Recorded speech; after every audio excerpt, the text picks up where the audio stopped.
Hello, thanks for being in a new video. This time I have an unboxing of the Xiaomi Redmi Note 13. Let's get started. This device arrived a few weeks ago in Mexico. Its launch price is 6,799 pesos. On the screen you see the reference price in dollars. Although remember that the prices here are not the same as those there, join me to uncover this box and see what's inside.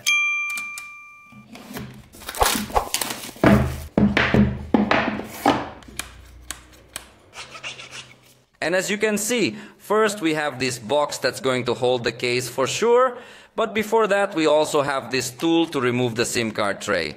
Next we have a quick start guide, general paperwork, and finally we now have the case here in our hands. And notice that it's a rather curious and peculiar case, as unlike the vast majority of manufacturers, in this case it's not a fully transparent case, although it is fully flexible with semi-rigid edges. The fact that it is not a transparent case helps that over time it does not turn into an unpleasant yellow color. So I think it is an advantage, although obviously it will eliminate all the internal design. So if you bought this phone for its design, in this case when you put the case it will not look.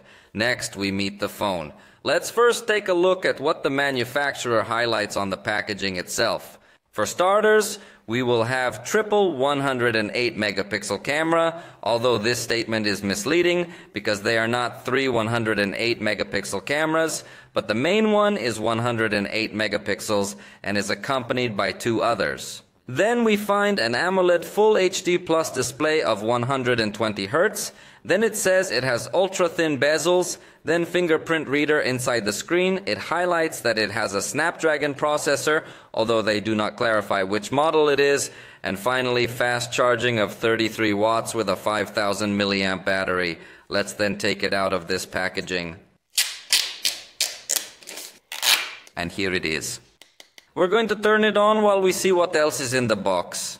Waiting for us, which apparently won't be too much anymore.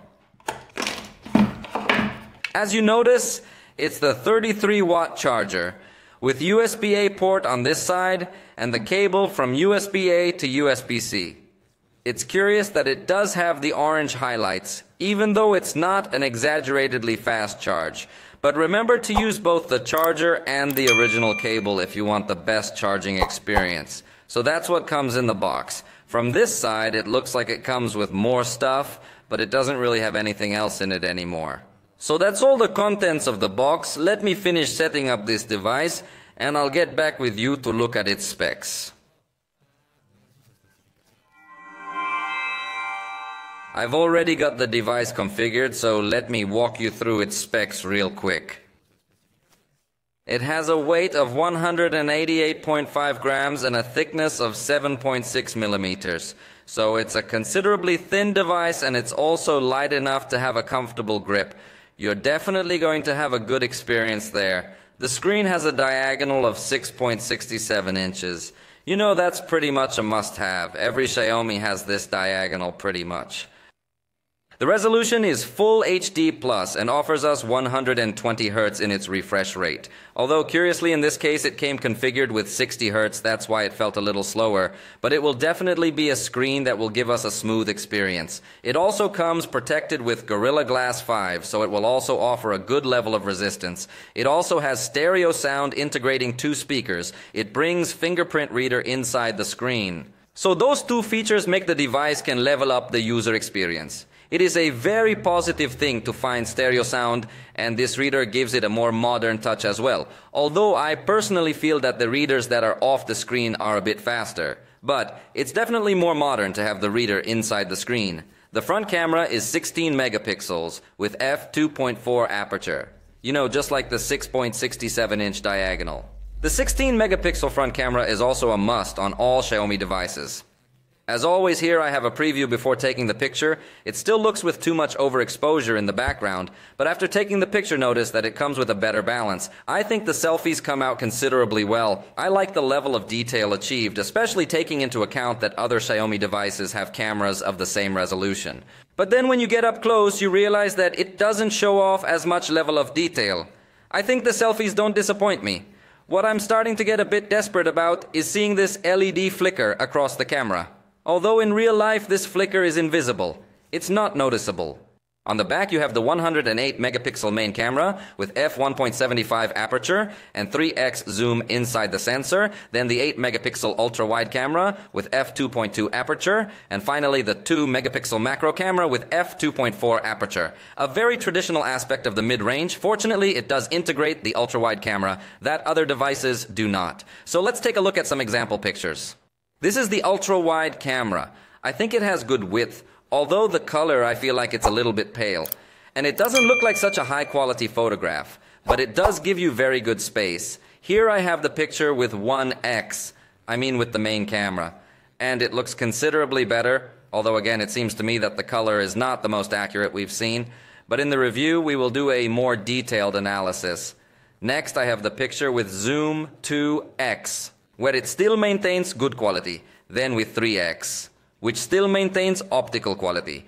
And in fact, the zoom is something that I really liked about this device, considering its price. Notice that up to 10x, you still get to see a very good level of detail. Even in this case, which is practically a backlit condition, it still has a good result. So overall, the main camera, if I like it, and it looks like it does make good use of its 108 megapixels.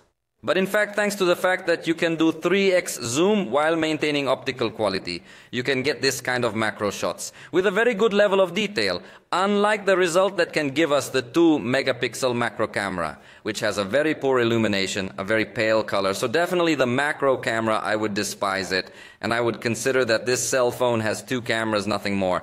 By the way, I also took a portrait picture, so you can see how it is able to detect the foreground and background very well. It does a very good detection, and it blurs the background very nicely, so I like the portrait photographs as well as a first impression, although its video recording capabilities remain only at full HD. With 30 frames per second, I think that in this sense, if it could come to disappoint, because it does not offer 60 frames per second, the battery is 5,000 milliamperes, supporting a 33 watt load. I think it is within the expected range here, although possibly if you find devices that charge even faster.